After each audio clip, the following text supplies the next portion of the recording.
앞서 손해의 겉질 3개의 층에 대해서 제가 설명을 드렸는데 똑같은 그림이 나와 있죠.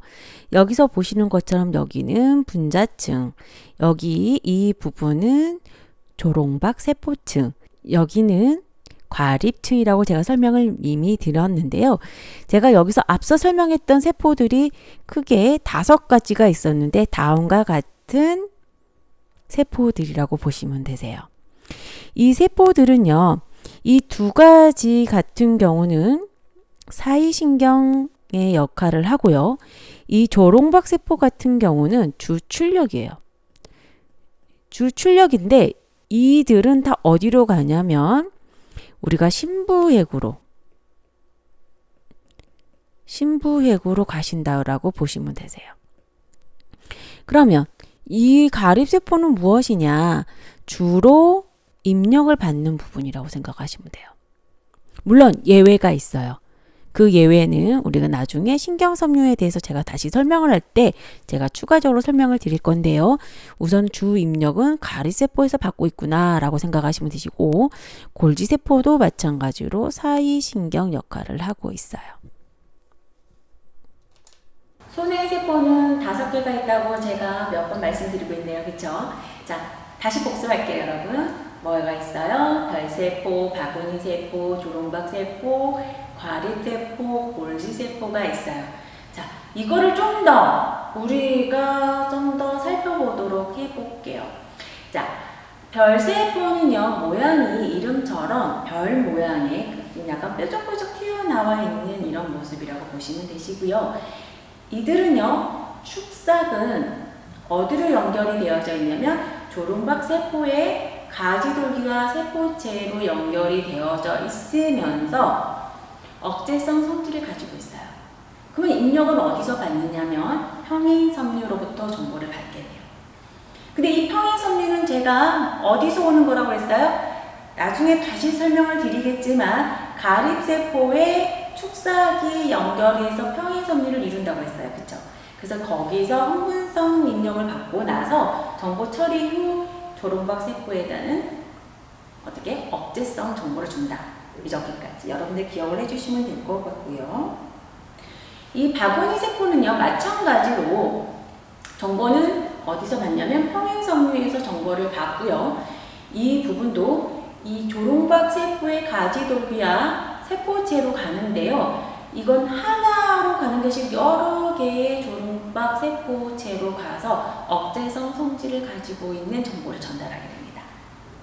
그래서 이 평행섬유는 이 조롱박 세포의 가지돌기하고 연접을 할 때는 흥분선을 주지만 나머지 이 2개의 세포에서 주는 정보는 억제성이라는 거.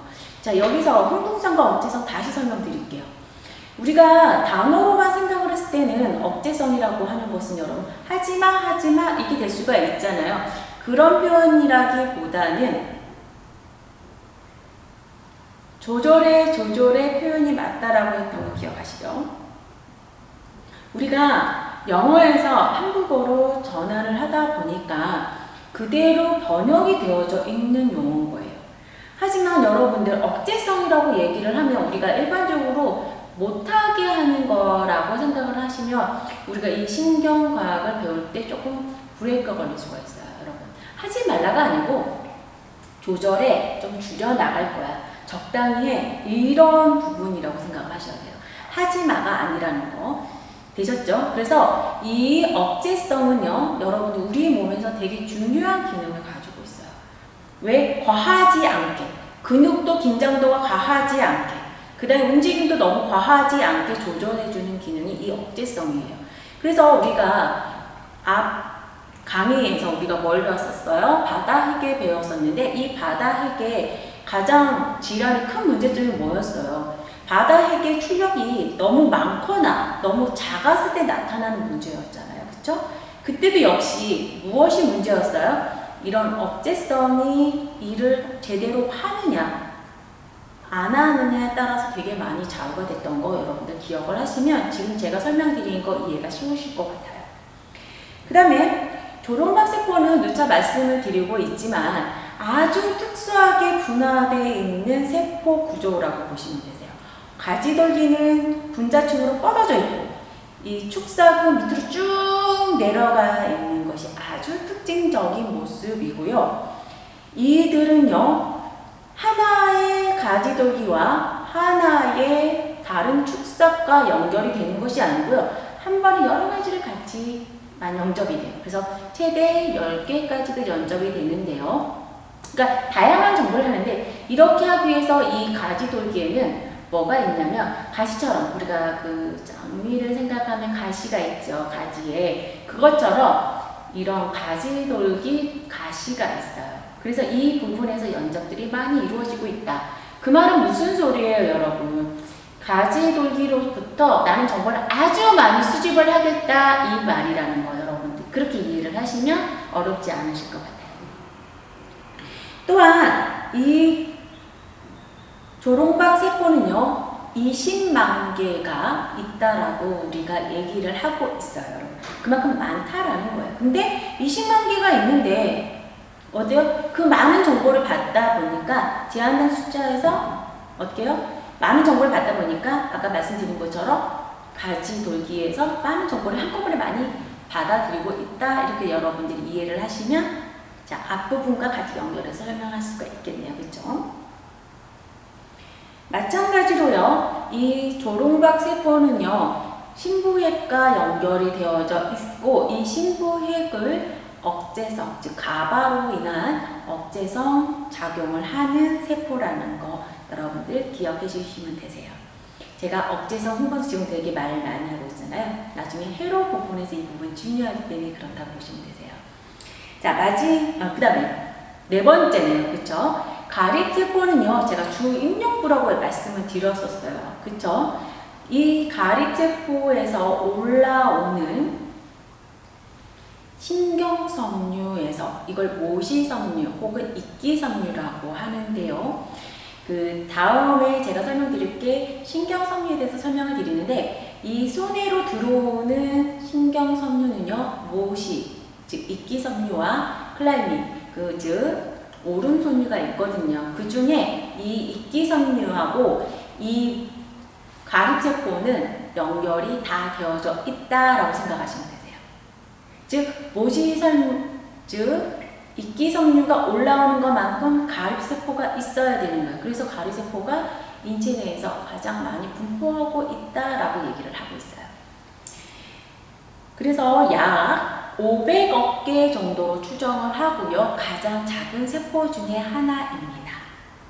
이 가리세포는요, 이 이끼섬유로부터 흥분성 자극을 받아서 어디로 올라가냐면 분자층에 올라가요. 그래서 이 과립세포의 축삭이 분자층까지 길게 뻗어서 평행섬유를 이루고 있는데 이 평행섬유는 결과적으로 누구를 만나냐면은 조롱박 세포의 가지돌기와 만나고요. 거기서 흥분성으로 정보를 전달한다. 이렇게 생각하시면 되세요.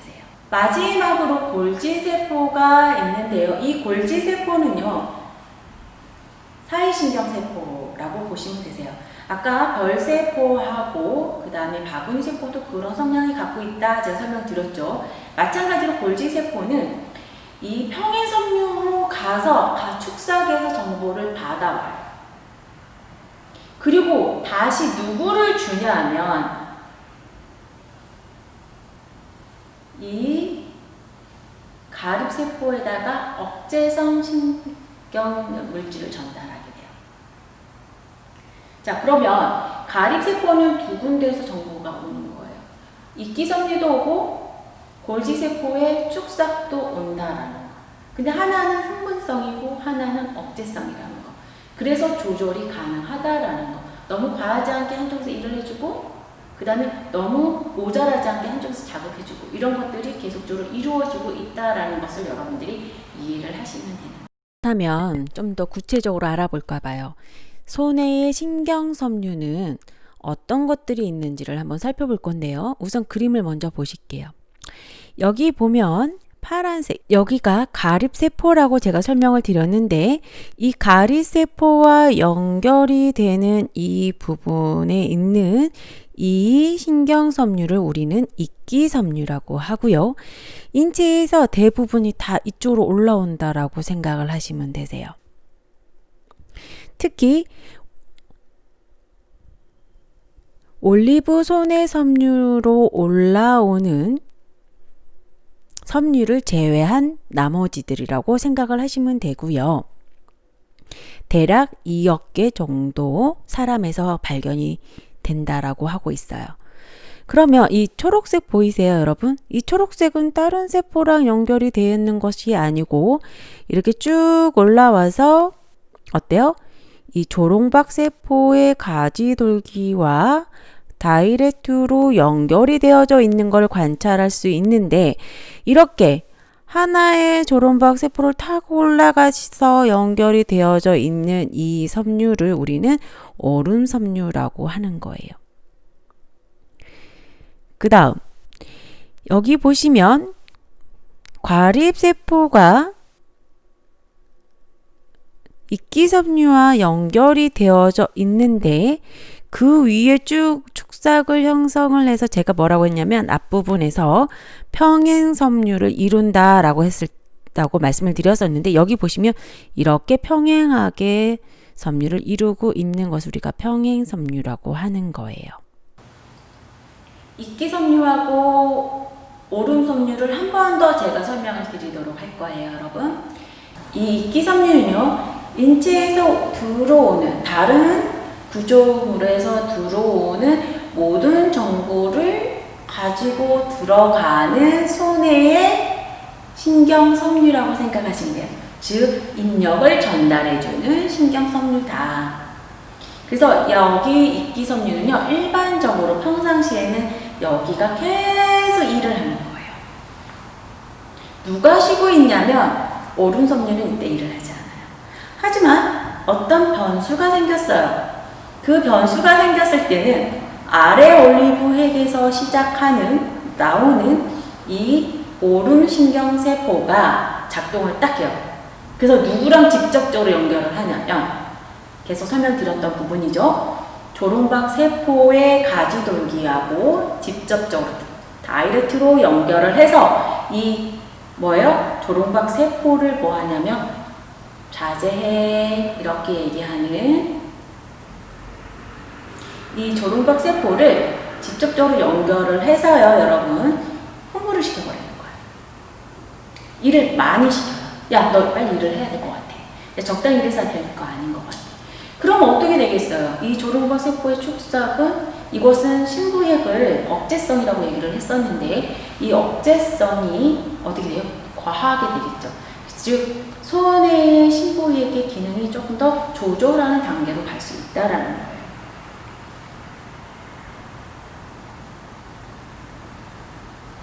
그래서 소뇌에서 가장 특이하게 볼 수 있는 것 중에 하나가 조롱박 세포, 그 다음에 오름섬유라고 보시면 되세요.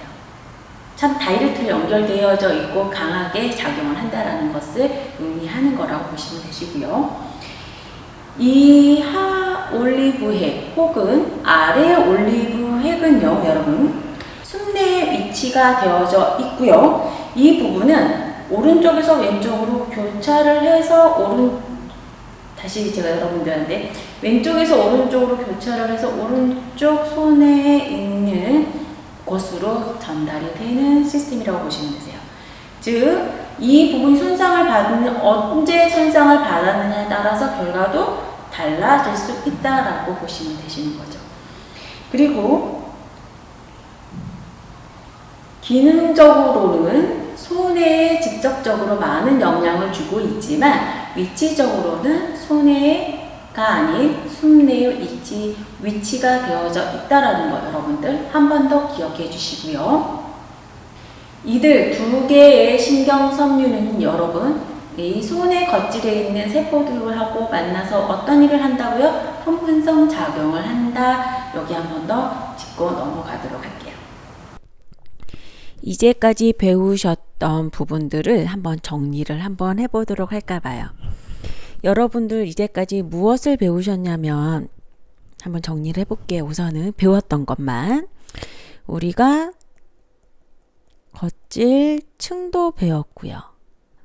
그 다음에 세포도 배웠고요. 그쵸? 그 다음에 심부핵도 배웠고, 그 다음에 신경섬유도 배우셨어요. 맞나요? 자, 이 부분을 어떻게 연결이 되고 어떻게 작용을 하는지를 이제부터 저랑 같이 한번 그림을 그리면서 하실 건데요. 여러분들, 자, 이렇게 선을 그어보도록 할게요. 자, 여기는 여러분들 겉질층 우리 배웠죠? 여기가 분자층이 되겠고요. 여기가 조롱박 세포층이 되겠어요. 그럼 여기는 뭐가 되겠어요, 여러분? 과립층이 되겠어요. 그러면 여기는 뭐가 되냐면 우리가 얘기하는 백색질이 되겠어요. 그럼 백색질 안에 제가 뭐가 있다고 그랬어요? 여기 네, 여기는 심부핵이 되겠네요. 그 다음에 우리 세포를 써볼게요. 세포를 우리가 색깔을 좀 다르게 할까요? 여기 빨간색 부분이 있는데 이 부분은 이렇게 뭐예요? 조롱박 세포를 이렇게 그림을 그릴게요. 그 다음에 여기 가립층에는 뭐가 있다고 제가 말씀을 드렸었나요? 한 두세 번 말씀을 드렸죠. 여기는 가립세포가 있어요. 그 다음에 또 뭐가 있어요? 골지세포도 있어요. 그 다음 분자층에는 어떤 세포가 그 다음에 분자층에는 어떤 세포가 있다고 제가 말씀을 드렸었나요? 여기 별세포도 있고요. 여기에 바구니 세포도 있어요. 그러면 여기에 올라가는 신경섬유가 두 가지가 있다라고 얘기를 했는데 하나는 과리세포로 연결되는 이끼섬유가 있다고 제가 말씀을 드렸고요. 하나는 아래 올리브핵으로 해서 올라가는 오름섬유가 있다라고 했어요. 그쵸? 그 다음에 심부핵으로 나가는 주 출력 세포는 어디의 축삭이라고 했나요? 네, 조롱박 세포의 축삭이라고 그랬어요. 그 다음에 조롱박 세포의 가지돌기는 어디로 솟아 올라가 있다라고 제가 설명을 드렸었냐면 분자층으로 이렇게 마구잡이로 이렇게 올라가 있다고 그랬어요. 잘 따라오고 계시죠? 이제까지 배운 거 하나 정리한다라고 생각을 하시면 되세요, 여러분. 그 다음 다시 골지세포와 가립층에 있는 가립세포로 가는데 이끼섬유와 가립세포가 만나서 이 부분의 축삭은 어디로 가냐면 분자층으로 가서 이렇게 평행섬유를 형성을 해서 여기에 있는 조롱박 세포 가지와 연결이 되는데 여기서 플러스 즉 흥분성 역할을 한다라고 제가 설명을 드렸네요. 그 다음 이 골지세포는요. 이 평행세포로부터 정보를 받아서 이 부분에 가서 다시 연접을 하는데 여기는 마이너스 즉 억제성 성향을 가진 것으로 작용을 하게 돼 있어요. 그러면 이 부분은요, 여러분 이렇게 단순하게 되어져 있는 것이 아니고요. 여러 가지세포 가지돌기와 골지세포의 축삭이 연결이 되어져 있고요. 이끼섬유가 올라가면서 하나의 작은 소엽처럼 아주 미세한 소엽으로 만들어지는데 이 부분을 이렇게 로제트를 형성을 하게 돼요. 이거를 이끼섬유 로제트라고 하는데 이것을 통틀어서 우리는 뭐라고 하냐면은 손의 톨이라고 얘기를 합니다. 여기까지 잘 따라오셨어요, 여러분? 자, 이 부분에서는 여기 이끼섬유는 흥분성을 전달을 하고요. 그래서 이 가립세포가 일을 하고 이 가립세포가 축사근 평행섬유를 이루면서 이 평행섬유와 연결되어 있는 골지세포는 다시 이 가립세포를 억제성으로 작용을 하게 되는 거예요. 그래서 이 부분은 제가 사이신경으로 일을 한다라고 했을 거예요.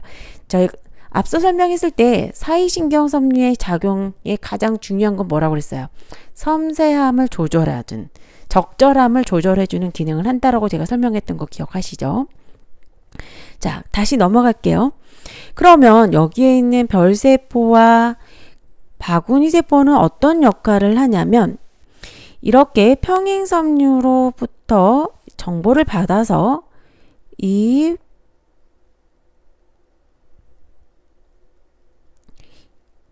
조롱박 세포의 가지돌기와 연접을 하는데요. 여기서는 흥분성을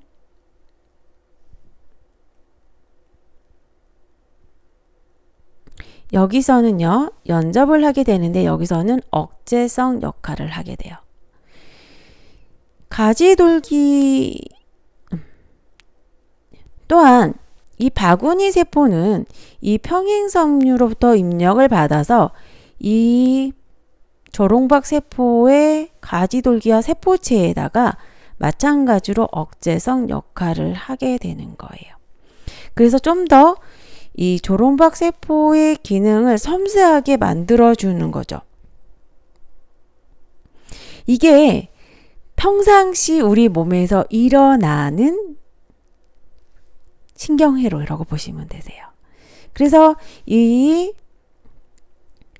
조롱박 세포는 심부핵을 가발을 작용해서 억제성 작용을 해서 심부핵이 너무 과하게 일을 하지 않게끔 일을 해주는 거죠. 그런데 우리 몸에 어떤 변화가 생기거나 동작에 에러가 생겼어요. 그때 이 이끼섬유는 일을 하지 않고요. 이 하올리브 세포, 즉 아래 올리브 핵에서 올라오는 이 오름섬유가 등장을 하게 돼요, 여러분. 그래서 이 부분이 이렇게 올라가서 여기랑 이렇게 연접을 해버리는 거예요. 즉, 이 조롱박 세포를 바로 직접 연접을 해서 여기를 활성화를 시키는데 활성화를 많이 시켜요. 그럼 어떻게 되겠어요? 여기를 활성화가 됐다라는 것은요, 이 억제성이 더 많아지는 거예요. 그러면 심부핵에서 원래 내보내는 정보보다 어떻게 해요? 조금 더 나가겠죠. 그래서 우리가 에러가 발생을 했을 때 그 부분을 감지할 수 있는 능력이 있고 이 부분에서 우리가 동작을 수정할 수 있게끔 약간의 스탑 기능을 시켜준다라고 생각을 하시면 여러분들이 이해가 되지 않으실까 생각이 되어지네요.